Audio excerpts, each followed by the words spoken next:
Yang saya hormati Ibu Liza selaku guru bidang studi sejarah SMA Kosayu Malang. Perkenalkan, nama saya Nicholas Lim dari kelas 10D absen 30. Kali ini saya akan membahas lebih dalam tentang 4 teori masuknya Hindu-Buddha ke Nusantara. Yang pertama yaitu teori Vaishya. Tentu kita tahu bahwa teori ini berasal dari bangsa India sendiri yang datang ke Indonesia, terutama pedagang dalam konteks kasta Vaishya. Mereka menetap lalu menikah dengan penduduk lokal, dan melalui interaksi sosial mereka menyebarkan agama serta budaya mereka. Tokoh pendukungnya yaitu N.J. Krom. Untuk kelebihannya dari teori ini yaitu menjelaskan pengaruh budaya Hindu di pusat perdagangan.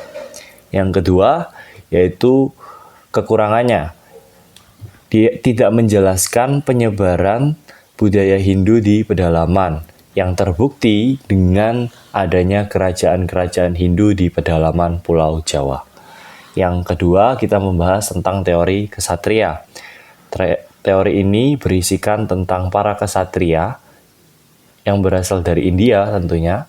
Mereka sering kali kalah dalam berperang, sehingga mereka bosan untuk bertempur, meninggalkan India dan mendirikan koloni di Indonesia, kemudian menyebarkan agama dan budaya Hindu di Nusantara.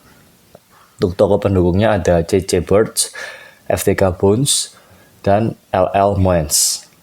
Untuk kelebihan dari teori ini, mereka menjelaskan pengaruh Hindu melalui kekuasaan politik dan militer. Sedangkan kekurangannya, tidak ada bukti tertulis mengenai kolonisasi oleh para kesatria India di Indonesia.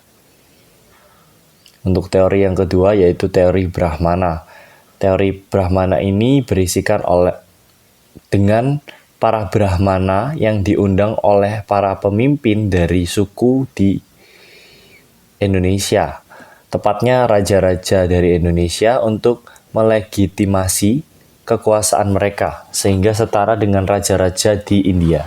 Mereka memperkenalkan agama dan budaya Hindu melalui bahasa Sangsekerta dan huruf Pallava.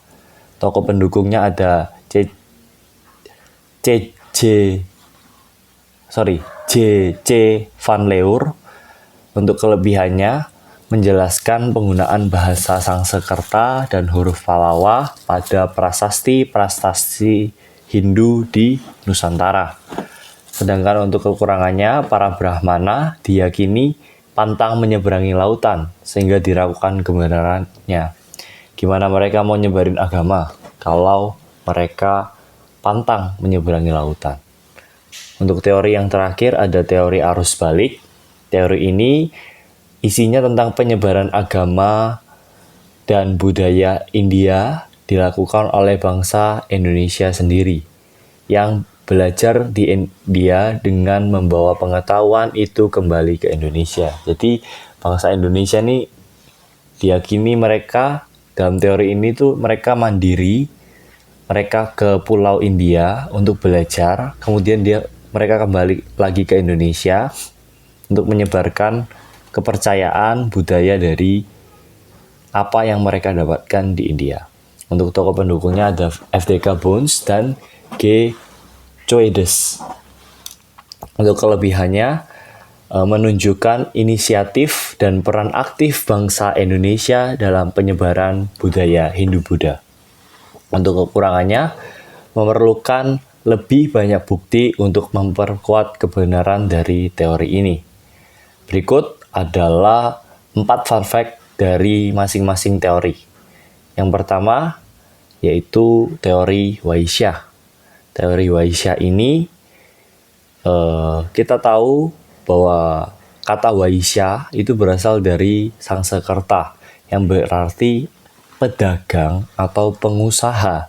Dalam sistem kasta India, Vaishya adalah golongan yang bertugas dalam perdagangan dan pertanian, sehingga teori ini masuk akal dalam konteks penyebaran budaya melalui aktivitas ekonomi. Yang kedua, yaitu teori kesatria. teori ini sendiri ada fun fact, yaitu teori ini terinspirasi dari kisah epik Mahabharata dan Ramayana yang menceritakan tentang para kesatria yang melakukan pengembaraan jauh atau perjalanan jauh dari tanah asal mereka untuk memperkuat imajinasi bahwa para kesatria India mungkin menjelajah hingga ke Indonesia. Untuk teori yang ketiga yaitu teori Brahmana. Teori ini punya fun fact, yaitu para Brahmana yang dianggap sebagai golongan yang paling suci di India, dan mereka menguasai bahasa Sanskerta yang dianggap sebagai bahasa para dewa.